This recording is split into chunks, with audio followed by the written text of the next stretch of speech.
Bonjour à tous et bienvenue à l'entretien de France 24 avec nous. Aujourd'hui, l'écrivain Olivier Guès qui vient de publier une petite perle sur le Brésil et le foot, un récit littéraire plein de poésie intitulé Éloge de l'esquive aux éditions Grasset. Bonjour Olivier. Bonjour. Merci d'être avec nous. Alors c'est un voyage aux sources du foot brésilien, de la culture brésilienne même on pourrait dire.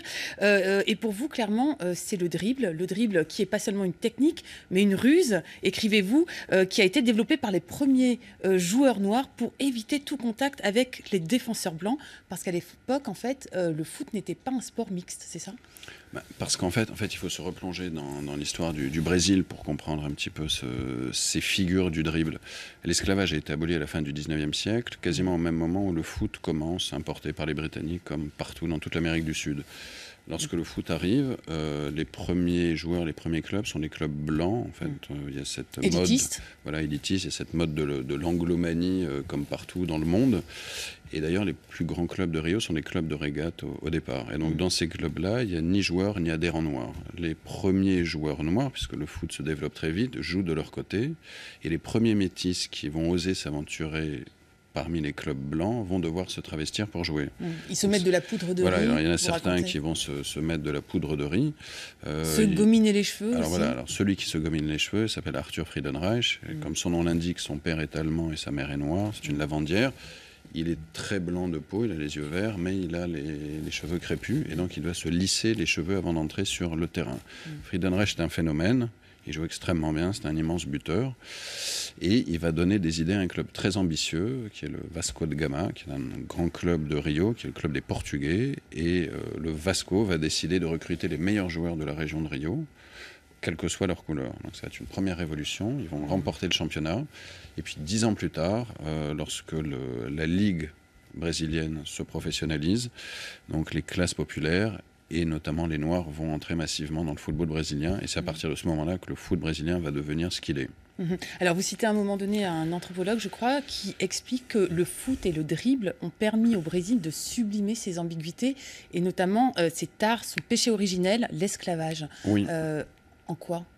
Alors en quoi cet anthropologue, donc c'est Roberto D'Amata, qui est un élève de Lévi-Strauss, et lui considère en fait que la façon dont le football, et particulièrement toutes ces techniques de ruse, de dribble, vont permettre de réunir la nation brésilienne, vont permettre finalement d'inclure les Noirs à un nouveau récit national, et dans ce récit national, le foot a une place primordiale, parce que c'est ce qui va permettre au Brésil de se faire connaître. Il n'y a pas que le foot, mais le foot va permettre au Brésil de se faire connaître sur la scène internationale et de réunir toutes les différentes couches de la population. Et le noir va avoir un rôle très important, alors que le Brésil a quand même été le dernier grand État esclavagiste de l'histoire. Alors, vous parlez de... Donc, c'est une forme d'intégration, le foot, mais alors, le dribble spécifiquement, vous dites il faut ruser et c'est une forme de panache finalement. C'est-à-dire que vous comparez, ou en tout cas, vous parlez beaucoup aussi du personnage du malandro, qui est une sorte de personnage roublard, qui est un peu l'incarnation du Brésilien type. Qui est en tout cas du carioca et beaucoup du Brésilien. Oui, parce que le panache, en fait, quand vous jouez au foot... Qui aime le génie, le talent, voilà. Qui n'est pas un besogneux. Quand vous jouez au foot, vous avez deux possibilités. Depuis le départ, vous avez un ballon, vous avez deux personnes, vous en avez trois en général au minimum. Soit vous passez la balle, soit vous passez votre adversaire balle au pied. Donc le dribble, quelque part, c'est très infantile. Et effectivement, il y a une forme de panache. Il y a éliminer l'autre. Donc il y a un côté un peu chevaleresque. Et les Brésiliens ont ce côté-là, et on retrouve dans les racines du dribble ce qui a fait l'une des caractéristiques de la société brésilienne au début du XXe siècle, à savoir encore une fois que les anciens esclaves ne pouvaient pas compter sur les pouvoirs publics pour pouvoir avoir une espèce de promotion sociale. Ou ni leurs relations d'ailleurs. Oui, puisqu'ils sortaient tous de la misère. Et donc le seul moyen qu'ils avaient fondamentalement, c'était de dribbler la société.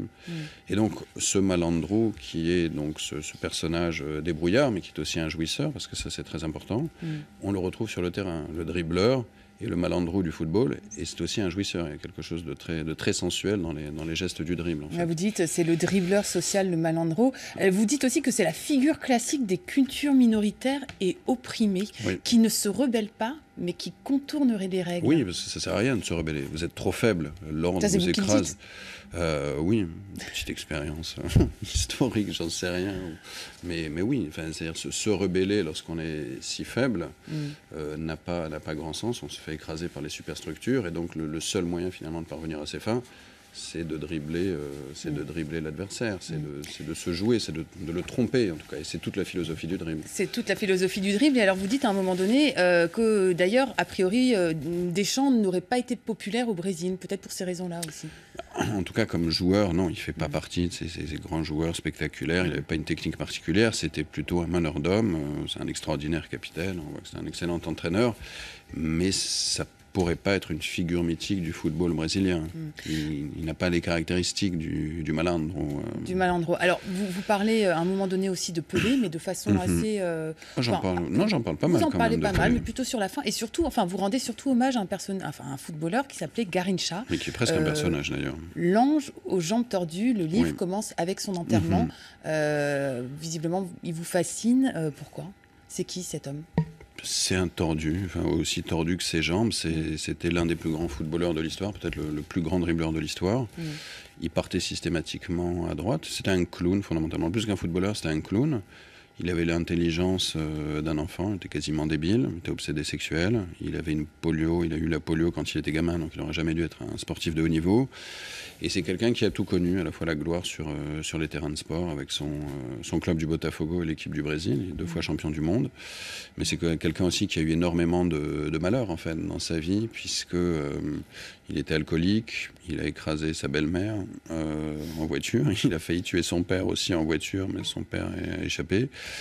Il était dépressif et il a eu 13 enfants, au moins officiels. Enfin voilà, c'est quelqu'un de très très très particulier. Et puis il y a toutes sortes d'anecdotes. C'est un personnage mythologique, Garrincha au Brésil. Par exemple, on raconte qu'après la Coupe du Monde 58, que les Brésiliens ont remporté, Garrincha aurait demandé à ses coéquipiers quand avaient lieu les matchs retour.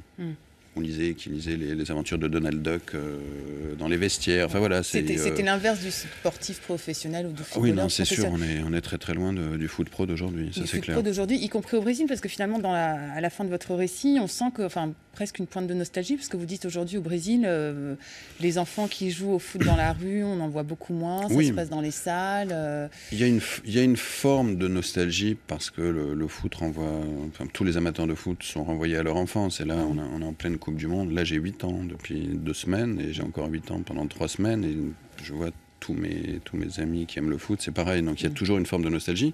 Alors, c'est une Coupe du Monde extraordinaire, mais c'est sûr qu'on n'est plus du tout dans cet esprit encore un peu amateur de l'époque. Disons qu'il y a 2 choses. Au Brésil, le foot professionnel, fondamentalement, est organisé de manière à ce que un maximum de joueurs partent à l'étranger, parce que ça rapporte de l'argent au club, qui en ont besoin. Mais sinon, cette philosophie du foot, cette philosophie de l'esquive, de la jouissance, oui, on la retrouve à tous les coins de rue, à tous les coins de plage. Et le Brésil continue à vous fasciner, alors, vous faire rêver ? Le Brésil me fascinera toujours, a priori. Le foot brésilien pratiqué par l'équipe brésilienne, aujourd'hui, non, me fait pas spécialement rêver. Parce que trop professionnel, trop lisse, non, trop je pense que c'est une question vraiment de choix tactique de l'entraîneur actuel, Philippe Scolari, qui, pour moi, a 10 ou 15 ans de retard par rapport à d'autres entraîneurs. Et donc, il fait un peu déjouer son Brésil. Alors là, j'avoue que ça commence à devenir un peu trop technique, trop technique pour moi. Il y a la littérature et le foot. Voilà, il y a la littérature et le foot. Alors, dans votre livre, vous ne parlez pas que de foot, vous parlez aussi, parce que donc, l'essence du Brésil, c'est le dribble, mais vous parlez aussi de samba. Et vous faites un parallèle entre le dribble et la samba. Je fais un parallèle, oui, entre différentes musiques brésiliennes et le dribble, cette façon de jouer.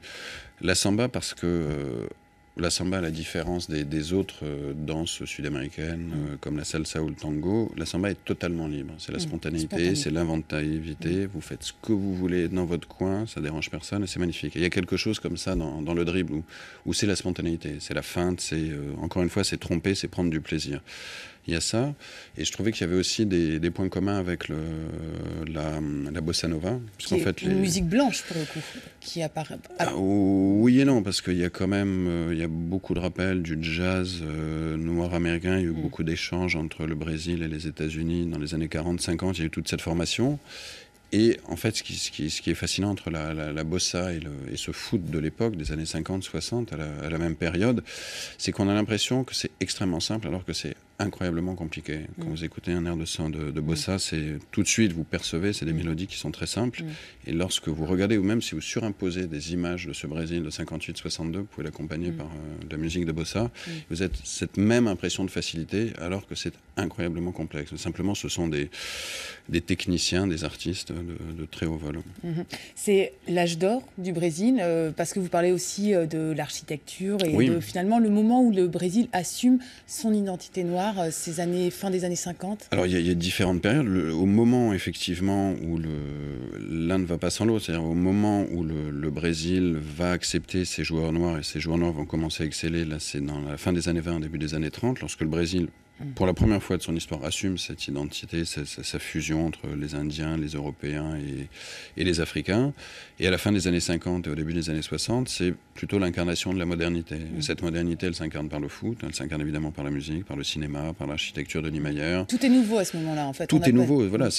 D'ailleurs, c'est comme ça que ça s'appelle. Oui, c'est Bossa Nova, Cinéma Novo, et ça, c'est du foot. C'était aussi du foot novo, d'une certaine manière. Donc ça incarne une certaine idée du Brésil, mais qui n'a plus rien à voir avec celle d'aujourd'hui, évidemment. Alors, avant de finir cet entretien, juste votre finale idéale pour cette Coupe du Monde? Alors, moi, je suis passionné par l'Uruguay. C'est une chose assez étrange. Ne me demandez pas pourquoi. En tout cas, ça demanderait de longues explications. Ouais. Malheureusement, il ne pourra pas y avoir une finale, a priori. Non, il ne peut pas y avoir une finale Uruguay-Brésil, ce qui serait un replay de 1950. Non, moi, j'ai envie de voir l'Uruguay. Après, peut-être Uruguay-France, ça, c'est possible. Ce serait intéressant. Bon, on va voir, on va suivre ça. En tout cas, merci beaucoup. Oui, merci beaucoup, Olivier Guest. Donc, je rappelle que votre essai s'appelle Éloge de l'esquive aux éditions Grasset. Merci à tous de nous avoir suivis. L'info continue sur France 24.